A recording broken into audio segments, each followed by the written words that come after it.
I don't get the whole Shane versus AJ thing, especially. I mean, I haven't watched SmackDown. I'm like 4 episodes behind. I'm actually just started watching one of them last night. But again, I don't get that either. Basically, this past week's episode of SmackDown started with Shane and Daniel Bryan in the ring. So basically, what's happened over the last couple of weeks? Orton swore his allegiance to Bray Wyatt after Bray Wyatt became the WWE champion and basically said, as long as you are the master and I'm the servant, I'm not going to face you at WrestleMania, even though Randy Orton won the Royal Rumble.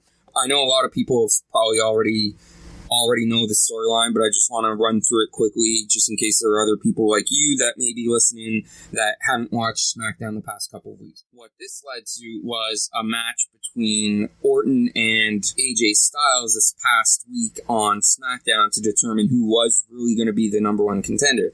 But at the start of the show, it was Daniel Bryan and Shane McMahon that came out to the ring. And it basically stated that Daniel Bryan was the one that was pushing for Orton to become the number one contender because Daniel believes in tradition and the tradition of the Royal Rumble winner should have the main event spot at WrestleMania, whereas Shane McMahon said it should be AJ Styles that's number one contender and goes to WrestleMania because Orton gave up his spot. And this, to me, is what doesn't make any sense and why this feud makes no sense.